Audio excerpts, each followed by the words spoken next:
Hello, Amy Jo Goddard. Welcome to Wake Up, Grow Up, Show Up. Thanks for having me. I'm happy I'm to be really happy here. to I'm have you. awake. Thank you. What was that you said? I said I'm awake. Yay, wonderful. Would you care to, I just wanted to mention first, Amy Jo Goddard is a pioneer in sexual empowerment for women and the author of the book Woman on Fire, 9 Elements to Wake Up Your Erotic Energy, Personal Power, and Sexual Intelligence. Thanks for joining us. Would you start by telling us a little bit about yourself and how you got into this work? Yeah, I mean, I got into this work because I had no resources around sexuality growing up.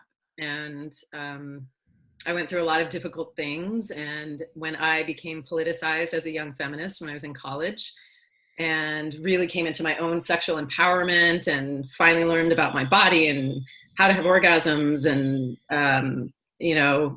really expanded a lot in terms of my voice and the way that I was able to stand for myself and really own my own power. I thought, well, why did I have to wait this long to figure this out and to get this information? And I knew that I wanted to do something that would empower women and girls. And then it just became really clear that sexuality was that doorway. So I have been on the path ever since for almost 25 years. Awesome. I can't believe I can say that. Wonderful. Yeah. So there are these 9 elements, which I love. I finished your book, audio book, which was a great way to partake.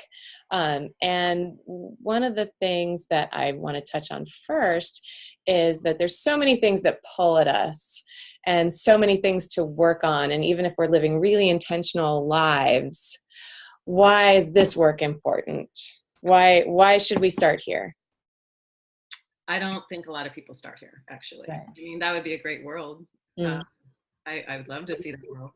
I mean, I actually think like a lot of times when clients come to work with me, it's sort of like, I always say I'm not the first stop on self-transformation highway. Like usually they've done a lot of other work on themselves. And then finally there's something that's tugging at them around like, there's just like something about my sexuality that I know is a key to being able to really own my power in a much bigger way. And I think that we're seeing that culturally right now in the Me Too movement and the way that people are speaking out in ways that they've never done before. And I know the intense personal empowerment that can happen from that place. I think sexuality is the core of who we are. We are not divorced from it.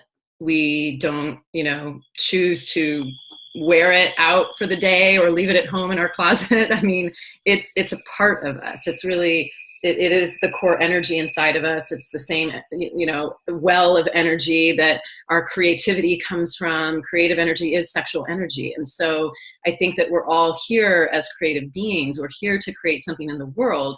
And when we acknowledge that and when we see that all things flow from sexuality, including us, like we came from there, how could we not be of it?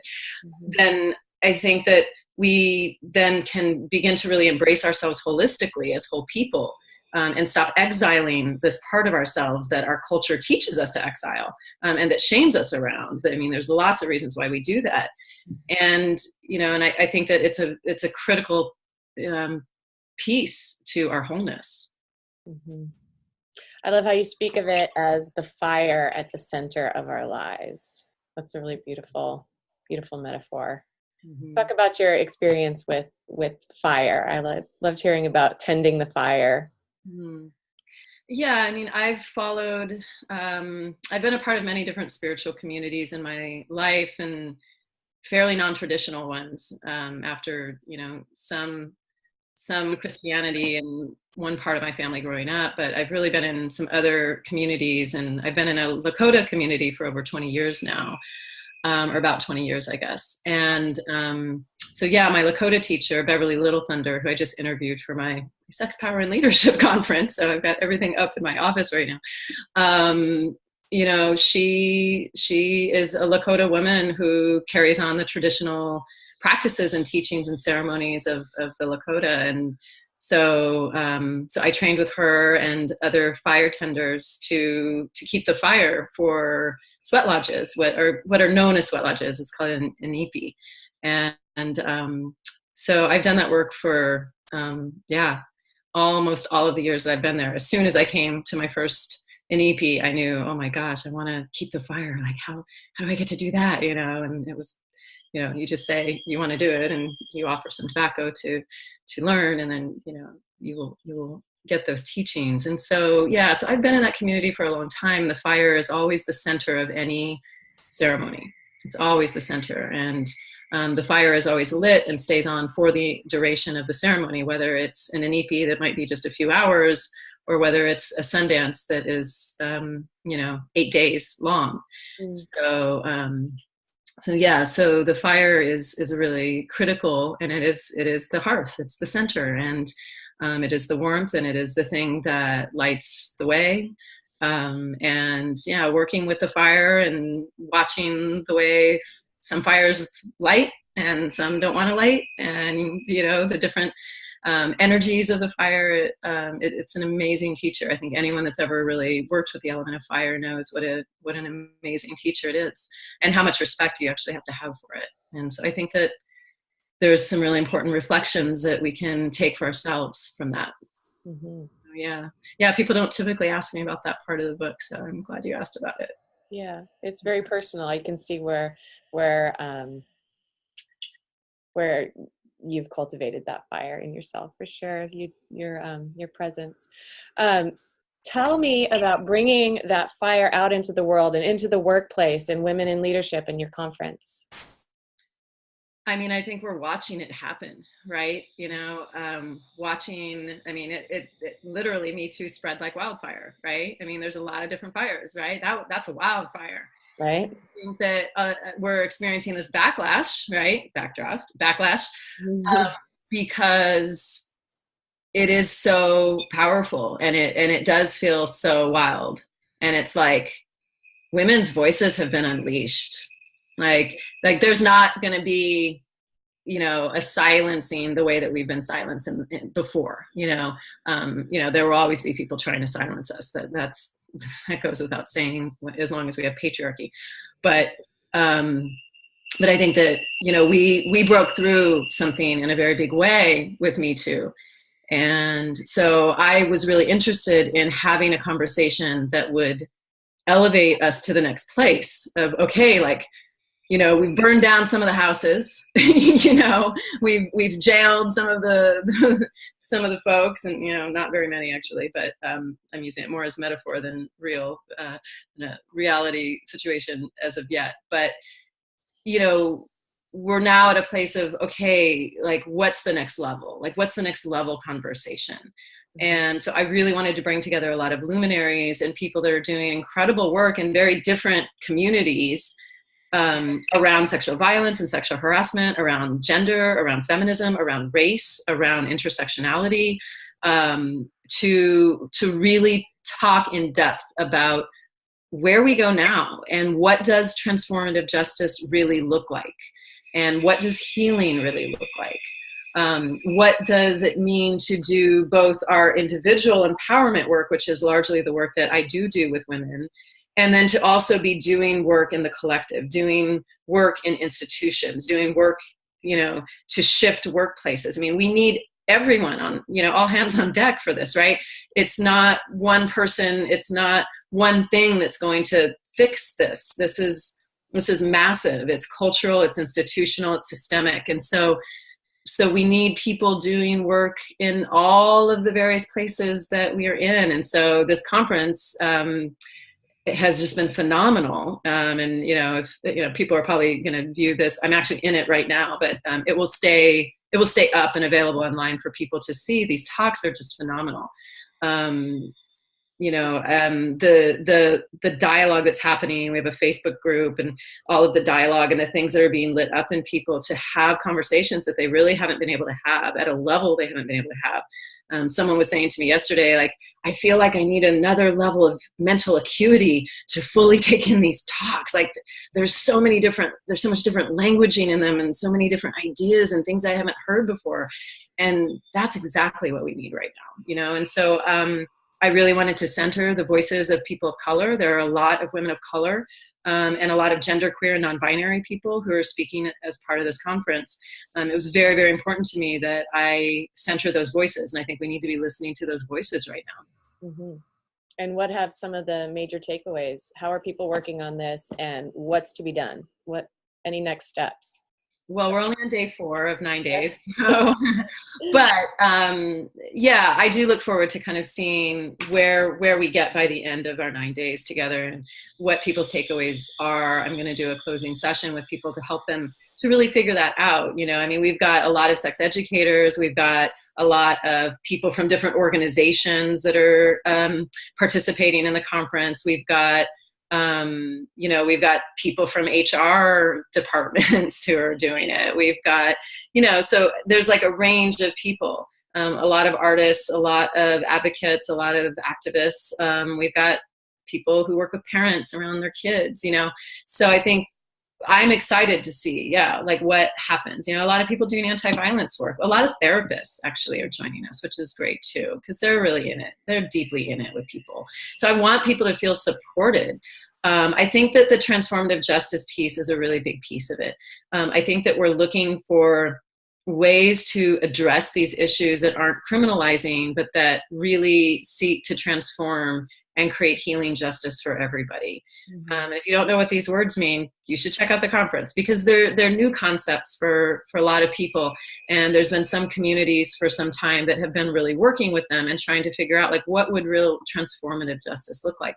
And also restorative justice, where we're like trying to restore things that have been problematic in the past. We're trying to fix, things like racism, like white supremacy, that like there's a lot of needs there too.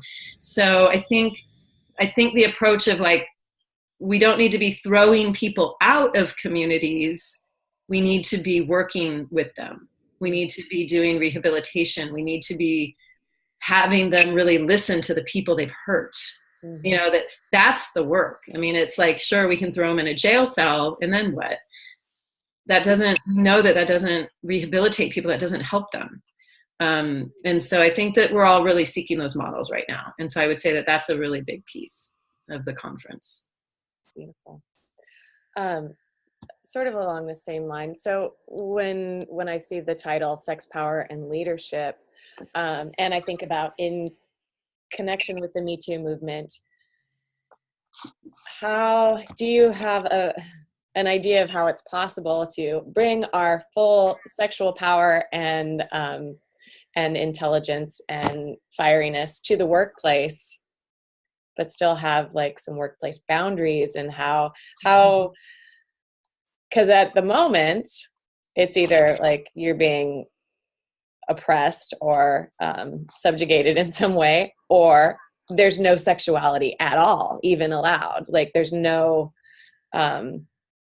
blending of that. Do you see a way forward with that? Yeah, I mean, I think we have to find that way forward, because I think that we're so fragmented. Mm-hmm. And I think that when we teach people to just put their sexuality away and pretend that it doesn't exist, and when we create this myth of the sex neutral workplace, mm-hmm. Which it is not, we do a lot of harm, and we don't actually address the issues that are there. Mm-hmm. So I think that HR departments are really good at trying to make this, and universities too, right? So universities and colleges do this, HR departments and big companies do this, where it's like, we're just going to pretend like we have this really squeaky clean, very professional environment, and none of that stuff happens here. But when we do the none of that stuff happens here, then it doesn't allow us to actually talk about what's happening and address it, right? So we have to get beyond this, like it's happening everywhere. This is not about like, oh, this university's bad because they had a sexual assault. Mm-hmm. That happens on every campus.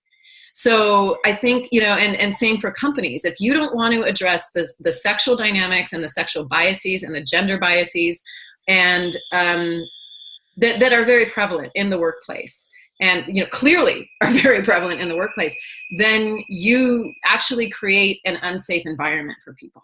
Mm-hmm. And so when we're creating those unsafe environments, like I want to see those companies and those universities be the ones that we really that really have to pay the price and really get burned. I want to see a world where, to be on the cutting edge of all of this, where, you know, you are that cutting edge, very progressive company or university. You are the ones that deal with this head on. You acknowledge it. You work with it. You bring in trained people to work with it. You don't just pass it off to like the easiest HR trainer or whoever you have that might not be trained in this stuff at all, which is akin to like making the gym teacher teach sex ed. You know, it's like, we need to not be doing that. You need to bring in experts. We're out there. We've been doing this work for decades.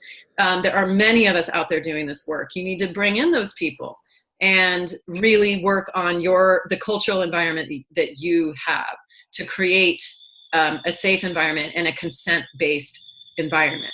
When we do that, then you don't have to put your sexuality away. You get to be in your full expression. It doesn't mean you're being lascivious. It doesn't mean that you're, you know, like flirting inappropriately or like, you know, harassing people at work. You know, people need to get over this idea that, oh, because you're in your full sexual expression, that means, oh, there's going to be something like, you know, outside of the lines. No, being in full self-expression means that you're in your full self, you're in your full body, you're in your bodily autonomy, you're in your agency, you own your power, you can walk confidently, you can speak confidently without being shut down. All of that is a part of this. And that's the environment that we need to create. And so I think that's one of the big questions too, that a lot of my speakers are asking and that we're grappling with is, how do we work on that individual empowerment? And there's lots of stuff in this conference about that, of like how to really develop ourselves and our own voices and our own sense of agency, and how we do consent in all of our relationships, not just sexually, in all of our relationships, as parents, you know, as friends, as family members. But then also, yeah, it's very hard to then take that into an environment that doesn't support it. As, you know, I think we've seen in examples like, you know, Tony Robbins saying, oh, the attractive woman didn't get hired. That's a problem. Right. That's a problem. And the fact that he presented that story as so women need to shut up and do something about that is appalling. It's absolutely appalling. I'm not actually familiar with that story. I'll have to go check out the Tony Robbins. Oh my God. It's been a shitstorm for the last month. Yeah, go look it up. For the conference, we interviewed Nanine McCool, who was at one of his events and challenged him. You know, he mischaracterized the Me Too movement and called it victimizing, you know, that it's just us trying to be it's women trying to be significant. It's like, this has been a huge part of our lives. We'd love to be significant for something else, actually. No, his comments are super appalling. And then he used this example of, you know, well, this is what's happening now, you know, like this woman that was really attractive, who was, you know, the most qualified for the job, didn't get it because the dude hiring her was like, I can't hire her, you know. So he hired some guy that was way less qualified. Good job, Tony. Way to support women. So yeah, I mean, I think we need to be challenging these power structures. I mean, that is patriarchy right there. That's patriarchy. That's exactly what it looks like. So people that are like, you know, not willing to look at patriarchy, not willing to look at our place in it. That's what that looks like. Mm-hmm. So you do this work in companies, in large businesses. How is that working? How are people taking it forward? Have you seen transformation? We're just at the beginning of that. And I think that people are still really afraid of it. People are afraid to address it for the real thing that it is. We had a really great organizations panel as part of the Sex, Power, and Leadership Conference. And, you know, Andrea Barica, who is the founder of O School, which is a large sex education online company, she was like, people have crushes at work. Bill and Melinda Gates met at work. You know, that's not going to go away. We have to teach people how to address it, you know? So again, it's like you can ignore it and pretend like, oh, I mean, you can't make a rule that just like nobody that works together is ever going to have any like sexual tension together. That's not realistic. These are the people you spend the most time with. So things happen, you know, but what you do need to do is give them the skills to address that, is to help them to see how they can navigate that in a good way, how they can, really, and again, I think if we're creating a consent-based environment, that's the foundation for that. So that's the conversation that I'm really interested in having with people. And I think it will be interesting to see which companies warm up to these ideas more quickly than others. And I think it will probably be the younger companies, the companies being run by millennials, people that are a little more on the cutting edge, I think are going to be the first, what do you call it? First takers. Wait, what's that phrase? First adopters. First adopters. Yeah. Early adopters. Yeah. Although we're a little late. It's not really early at this point. But hi guys, get on the train here. Your little sexual harassment video trainings, those aren't working. So we definitely know we need something else. Clearly. So in your TED Talk, you asked the audience how many people had a sex education that prepared them for life as a sexual being, and it was like no one. No one. Yeah, and that happens all the time. That's not an unusual audience. Of course. And that's true for me and everyone I know. Can you paint a picture of what it would look like, a rich education of embracing and expressing our sexuality? Where do we start? How can we begin now? And what is like the dream picture of like how we can incorporate ritual and make it something beautiful instead of shameful?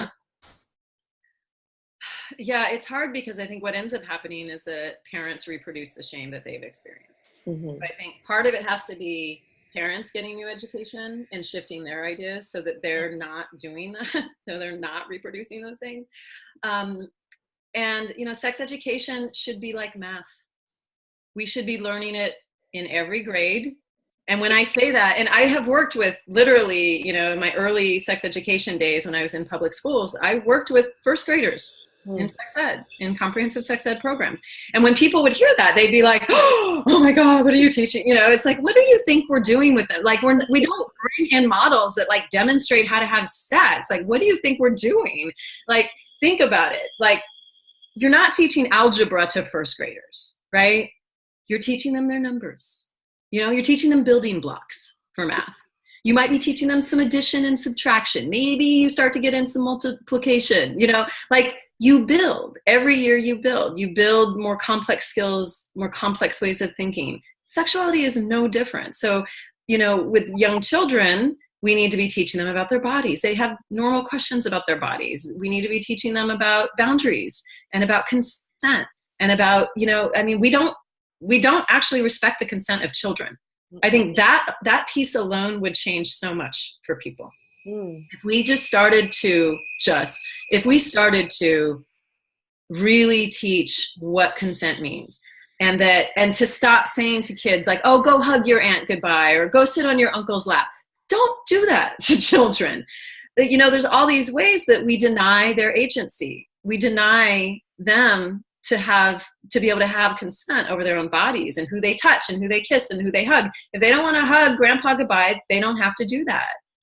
You can, ask them if they'd like to or encourage it, but like, we have to be very careful how we do that. Like, it needs to be a choice, and we need to teach them that. If we're not teaching them consent, then of course they're going to grow into adults who don't respect the consent of others, whose consent gets violated all the time because that's normal to them. And that's the world that we live in right now. So I think that piece alone, that if we really started to have complex conversations about consent from a really young age, that would just be such a game changer. And then I think we need the sex education. We need the building blocks, like that they're learning age appropriate things at every stage. But of course, we're still debating sex education in this country. Most parents, almost 90% of parents want sex education for their kids, and we're still debating it. So we have work to do. So much work to do. Yeah. So when you were promoting your conference, there was an issue on Facebook about, I'm not exactly sure how it went down, but your post was taken down as inappropriate. And what about it was deemed inappropriate? Just curious.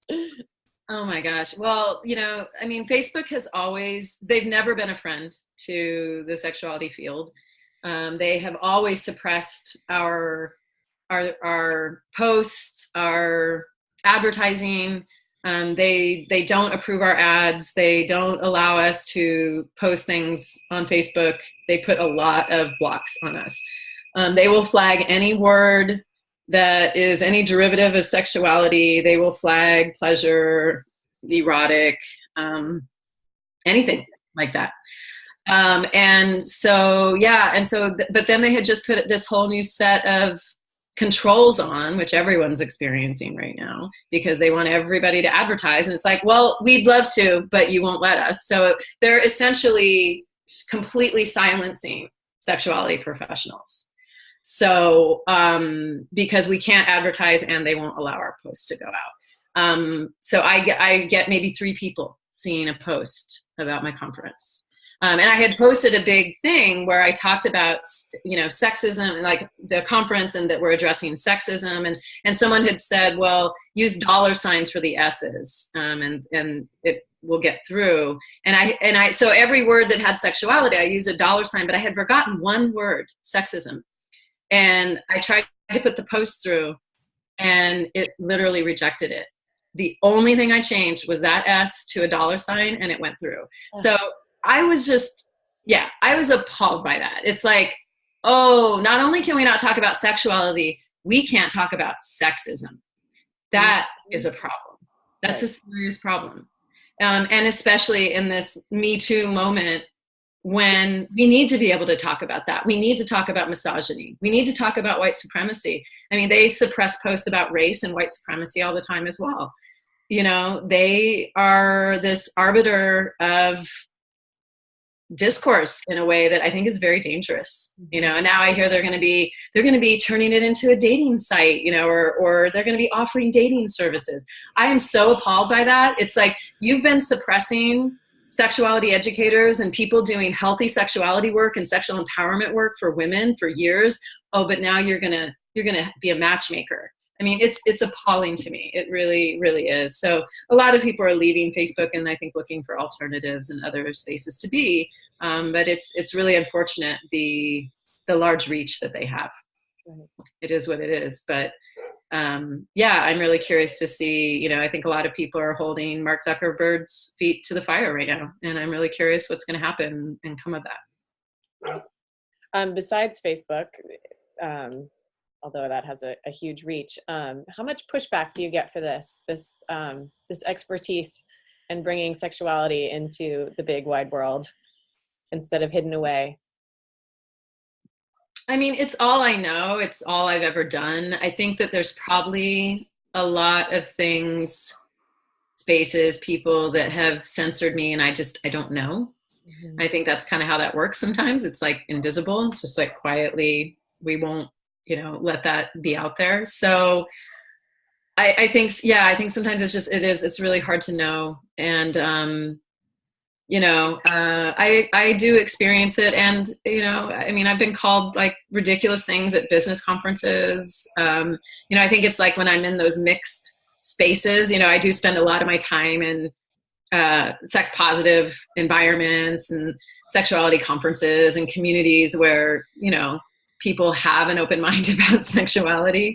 But I think when I am in sort of like that more mainstream world, I think people often just don't know what to make of it, and they're fascinated, but they're also confused. It's just like, well, how do you teach that? Like, what are you doing with people? It's like, there's a lot to teach. There's a lot of skills that we need around sexuality. And there's a lot of like emotional things that people need to like heal around, or be able to talk about, or be able to work through. Like, sexuality is dynamic and vast. Like, there's so many things to teach. But I think because most people just haven't gotten any education about it, it's hard to imagine what that looks like. So I think there's just an inherent fear about that, because again, the touchstone for a lot of people is shame. The touchstone is, it's taboo.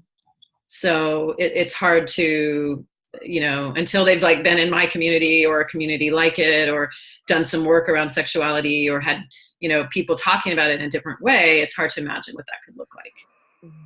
And are you seeing that change at all? Like, I'm sure you work with people of all ages. Are younger women, is it a little less taboo for them, or is that shame being passed down in earnest?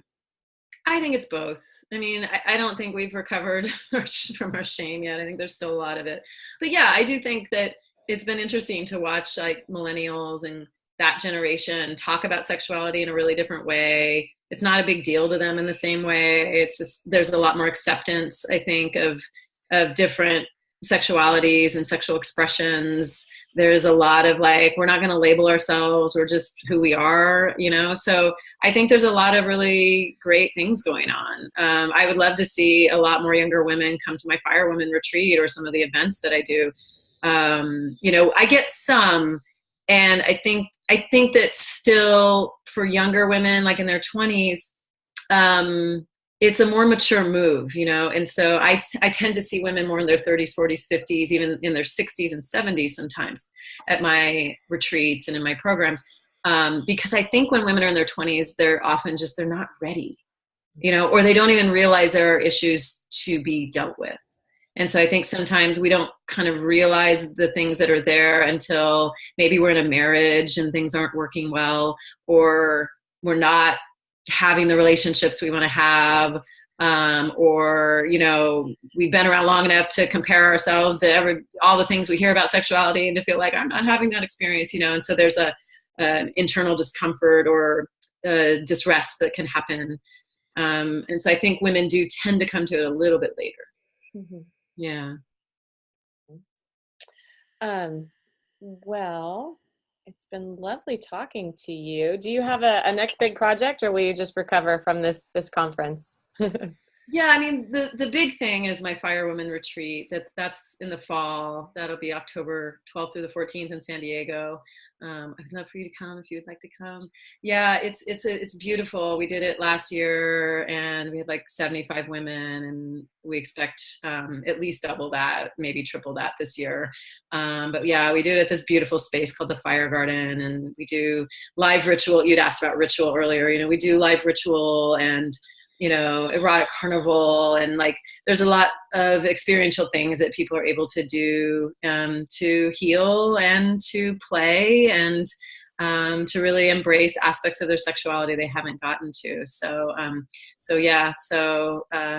if you're interested in a live experience, that's coming up. And yeah, I'll be teaching my sex and money work this year. I do a lot of work around sex and money and the connections between sex and money. So I haven't taught that in a couple of years, and so I'm going to be doing that again too. But yeah, you can follow me at amyjogoddard.com. That's definitely the best place to go. There's like a free course if you want to grab it. It's like a little like 7-day sexual empowerment course for busy people, because we're all busy. So I send you an email for 7 days with some tips and perspectives on sexuality that might be new. And so you might want to check that out. And if that resonates for you, check out more of what I'm doing. I'd love to see you. Thank you so much, Amy Jo. Yeah, best of luck with your summit. Thanks for having me. Thanks a lot. Have a great day. Take care. Bye, everyone. Bye-bye.